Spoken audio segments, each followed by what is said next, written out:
those hundreds and thousands of women who have lost their lives because of cervical cancer. It is not because they couldn't do anything about it, because they had no idea what to do about it. I'm here to tell you that, unlike other cancers, cervical cancer is preventable. All you have to do is you have to get your tests done and you have to get HPV vaccine.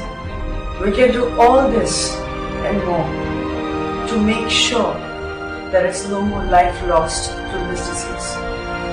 Please log on to www.poonampandeisalive.com. Hi everyone, it's Poonam. I'm sorry I've caused this tear and I'm sorry to those whom I've hurt. My intention? To shock everyone into the conversation that we are not talking enough about, which is cervical cancer. Yes, I faked my demise. Extreme, I know. But suddenly we all are talking about cervical cancer, aren't we? It's a disease that silently takes your life. And this disease needed the spotlight urgently. I'm proud of what my death news has been able to achieve. And for those who have questions for me, I will see you live on Hot2Fly.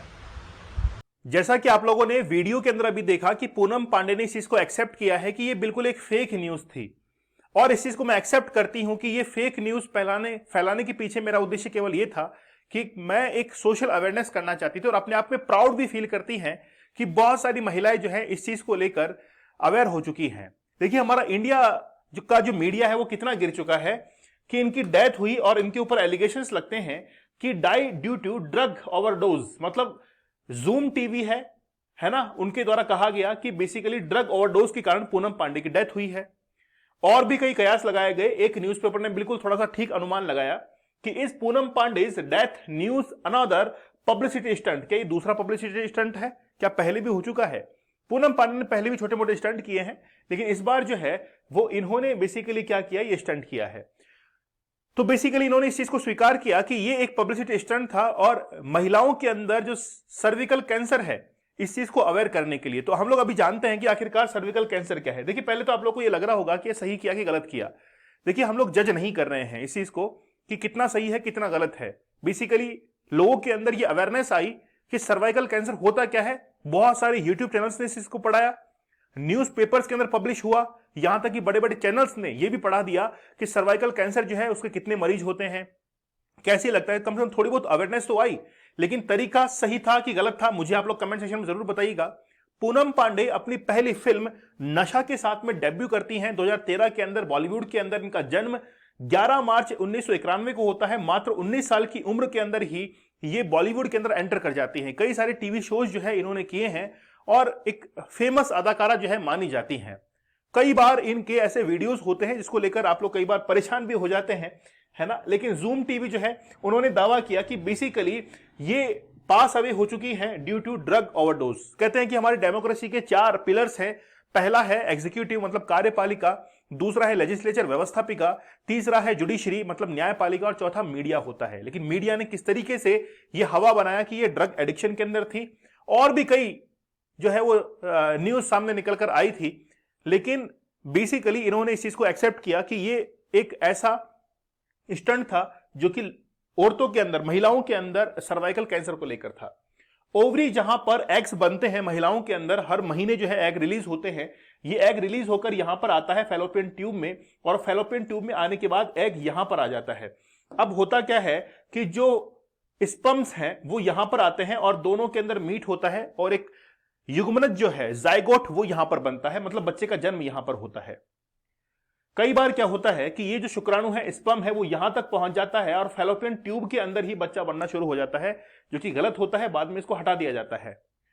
अब जब भी ये युग्मनज बनता है, zygote बनता है, तो ये जो आप लोग दीवारें देख रहे हैं, है ना, यूट्रस की दीवार है, इस पर आकर वो चिपक जाते हैं और अपने अंदर ग्रो करना शुरू करते हैं।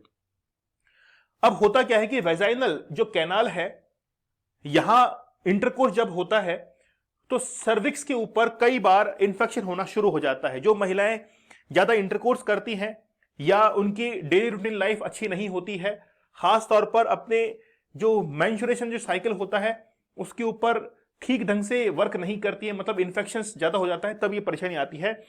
जो बच्चेदानी का मुंह है, इसको हम लोग कहते हैं कि बच्चेदानी का मुंह का कैंसर हो चुका है, तो बच्चेदानी का जो मुंह है वहां पर एचपीवी वायरस इन्फेक्शन फैलाना शुरू करता है और ये इन्फेक्शन इतना फैल जाता है कि वहां पर कैंसर का कारण बन जाता है।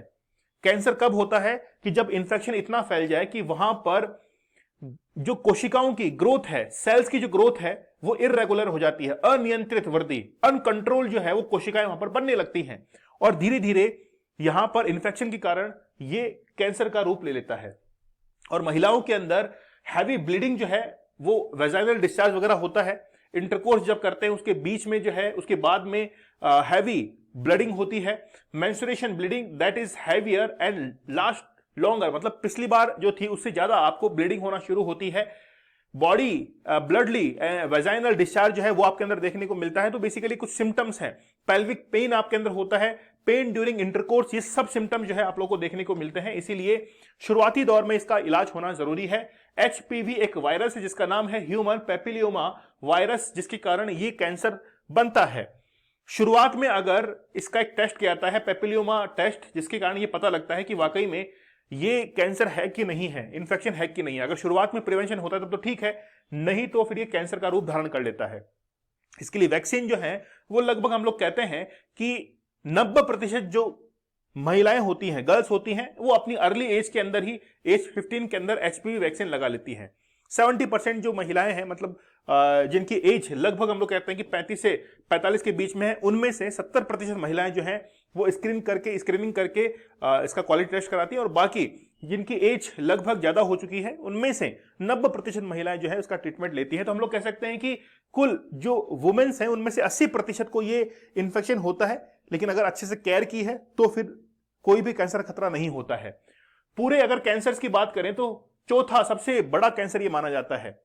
अगर हम लोग महिलाओं में कैंसर की बात करें तो ब्रेस्ट कैंसर नंबर 1 पे आता है और सेकंड नंबर पे आता है सर्वाइकल कैंसर। ठीक है, समझ रहे हैं आप लोग। और जो मिडिल इनकम कंट्रीज हैं उनके अंदर ये हाईएस्ट रेट देखने को मिलती है। तो बेसिकली ये वीडियो जो बनाया गया था वो केवल इसीलिए था कि एक अवेयरनेस पूनम पांडे पहुंचाने की कोशिश कर रही थी। तरीका भले ही गलत हो सकता है, लेकिन हम लोग तरीके को जज नहीं कर रहे हैं। हम लोग चाह रहे हैं कि एक पब्लिक अवेयरनेस फैलाई जाए, जो कि भारत के अंदर बहुत कमी है। हम लोग अगर आज साइकियाट्रिस्ट के पास में दिखाने के लिए जाते हैं तो हमको पीछे से पागल घोषित कर दिया जाता है कि ये व्यक्ति पागल है।